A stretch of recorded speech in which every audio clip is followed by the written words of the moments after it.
As you guys saw in the thumbnail, Firestorm tires by Jconcepts, along with the Tribute wheels. These are going to be mounted using these adapters right here from Freestyle Rc. I'm going to get these on along with some actual 105mm hot racing limit straps. They're going on here. I'm going to show this all to you guys and get it outside for a drive. Take a look. I'm using these tires for two reasons. Number one, I want them to compress. I want them to absorb the landings, in which these right here should do fine. These are the gold compounds. And number two, I want them to slide. So I love the stock LMT tires, but they hook up a little bit too much on the terrain where I'm at. I want them to slide. So now, as far as the compression goes, if you watch monster trucks, Monster Jam, just like this pic right here from a Monster Jam video, see the tire compression? That's what I want to see out of these. So hopefully I can get that, because the tire becomes a big part of the suspension. The rebound, all of that plays a role. So hopefully these will make the truck a little bit smoother. This is the adapter from Freestyle Rc. Look at that. This right here replaces the wheel hex altogether and bolts directly to the wheel, just like that right there.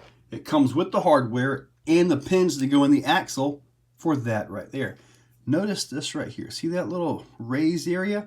That rides on the inside race of the bearing, and the part on the outside has got clearance so it doesn't rub anything. That's a very nice design. I like that. So I'm going to go ahead and get this last one in with a little bit of thread lock into that guy right there and get these mounted up. They are supposed to clear the knuckles. We're going to find out.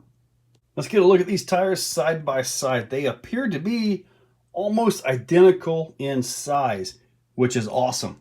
Here you got massive tread depth and they hook up great. They really do. I want to reduce that hook up a little bit and slide with these. Now, on the back side right here, and the back side right here. This is a huge difference right here. This, you don't really get a lot of compression. Here, you can really get some compression, and that's what I want. I don't really have to worry about softening up for the axle housings. Those are good, but I just want the monster truck feel. I want to try to get some image like what you saw earlier of the real truck with these all compressed down and stuff. I think that would be awesome to see. So, but anyway, that takes that off, so got some work to do. Before I get into that work, we're going to weigh the new setup right here with the pin, with the adapter. Let's see, we are coming in at 380 grams, 13.4 ounces per wheel and tire. Now, the stock one, I do have the hex and the pin in it since it's all being changed out. We have 16.8 ounces. Ooh, that's already heavier, huh? We are at 476 grams. So, yeah, definitely lightening it up just a little bit. So, all right, now the lighter tire combination may affect the backflips. Not sure yet, but let's keep on. As I'm putting this together, you can see there's a little bit of a shoulder right there going into where the pin's at. There is not a shoulder on the actual adapter. So this adapter is going to rest and pressure the pin. That may not sound like much, but if you over tighten here, all your thread tightness goes right to the pin, not to this right here. So, I'm not sure that it would work too well, but there is a shoulder there that could be ridden on. Some of your, or most of your axial stock hexes, if you look at them, that little piece right there is actually built in to the actual hex. And that is what actually gets the pressure, not the pin. So it kind of clears, but also rubs just a little bit. So now there is something you can do to these wheels. The way they're set up, you can actually back cut them. And I have a set of these, and I'll go ahead and show those to you real quick. I'm pretty sure the technical term is back cutting it, so I'm just going to keep going with that. But you can see this right here. See how much room you have? Look at this one right here. And all it is you cut the outside off. You can see a little bit left over. You can cut it with a Dremel or whatever. These are some old wheels right here. And you can see these actually have a little bit of a boss in there, so they fit very nicely. They both have these. So I could technically take those off of here, put on here, and run these. And you know what? I'm going to do that. I'm going to check and see just how much clearance I can get if I back cut it with these adapters. Oh wow, look at the clearance that gave me. Ha! Well, I've got this glued with E6000. I'm going to peel that off and I'm going to do that. The way this works is the wheel is flat in here, so the tire will still sit where it's supposed to sit. It won't wobble or anything. So, wow. I'm going to cut my brand new Tributes. Before I start cutting, this would probably be a really good race tire on this truck. Drops it down, should slide. Well, can you tell which one is cut? If you guessed this one, you're right. I already had it glued, so it wasn't as clean of a cut as I had hoped, but that will clear, and that's going to be on the side for over there, and this will be this side, so I get to do some cutting over here. 4 rings are cut. Massive disaster. Now I got to clean my table up before I can proceed. So they're all back cut now, and gluing without that little channel that you had with there kind of makes things a little messy, but hopefully it'll work. Now I do got to admit, the E6000 had about 3 hours to set before I started working on these. They peeled off a little bit easy, so I may actually have to take all these loose and actually use some real tire glue on them. I hope not, but it may happen. Now I can go ahead and get these mounted on the truck. Now, overall, you may not be able to see it. You might be able to, but these actually add about 1 inch overall width to the truck. That's a good thing, both for stability and for getting into that slide I want so much. Now onto the limit straps. The reason I'm replacing the UDR straps is they have quite a bit of stretch to them. I mean, they seem to be working. My shocks are still alive. You guys have seen how I've jumped it, but I don't really trust them. These right here should hold the axle a lot better. They should, right? As far as the limit straps go, this is the one for the UDR, and it will stretch quite a bit right there. You can see where it has been stretching. This one will stretch a little bit at first, but then it'll pretty much be done, and it should be a good solid hold. This is the back view of the limits, and I'll show you guys the side and where they are in the chassis.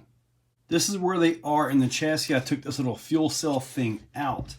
Now, if I notice these are stretching out a little bit too long, I can just simply bump them up to right there. Now, say I wanted to, try to race this truck, and I really didn't want all the travel. Well, I could just simply pull that right up here to the top hole, and it would limit that drop, that droop, and would probably keep this thing way more stable for the racing.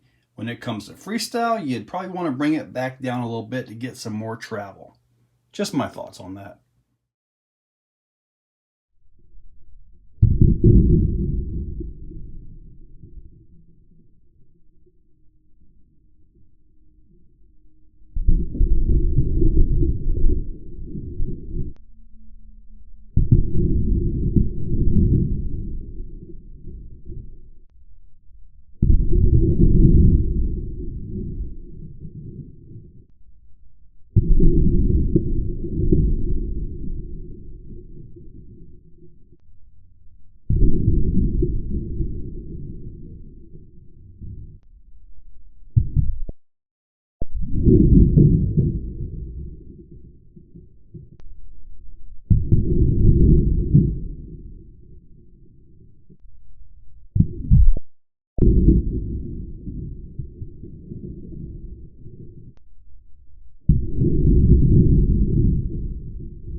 Well, let's see if we can get a little more slide out of this thing.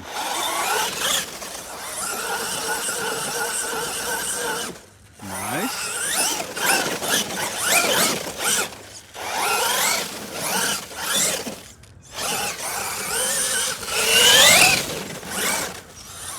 Hey. Now it slides too much.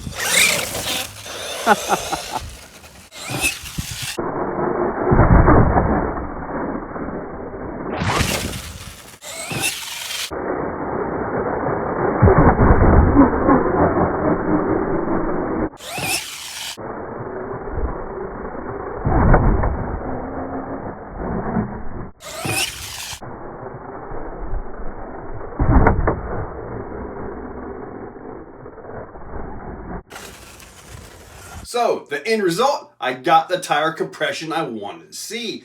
Hopefully you guys saw all the slow motion drops, and I had these on one side and the stock tires on the other. In that one particular clip, you can actually see the axle when they compressed was actually further down on this side because it doesn't have the, you know, large inner wheel versus the outer, or the split wheel is what it is. You know, so yeah, I got what I wanted. As far as the slide goes, I got the slide. But is it too much now?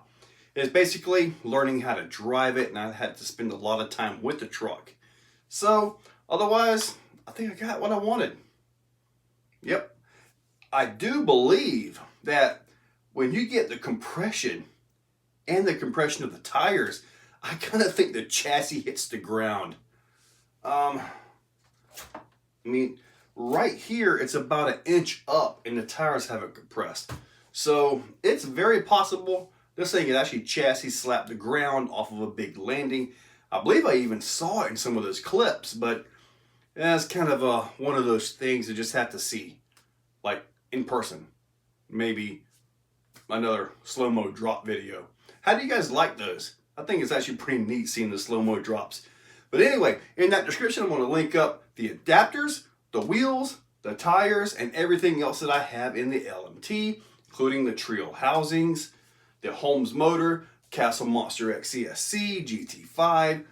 Now, the servo and all that is stock because I'm gotta find that servo saver. It's going to happen. But anyway, guys, check that description. There are affiliate links from AMain, eBay, Amazon, Horizon. Use those links. Make sure you're subscribed. And thank you all for watching. If you like what you see, hit that like button and subscribe. And if you really like it, ring that bell so you get all the new content when it comes on out. Now, starting up very soon, I'm going to start a giveaway for all channel members, and it is going to be monthly. It will be a giveaway, simple, easy payment way to double your return on your subscription fees. So yeah, you might want to check that out. Guys, thank you all for watching.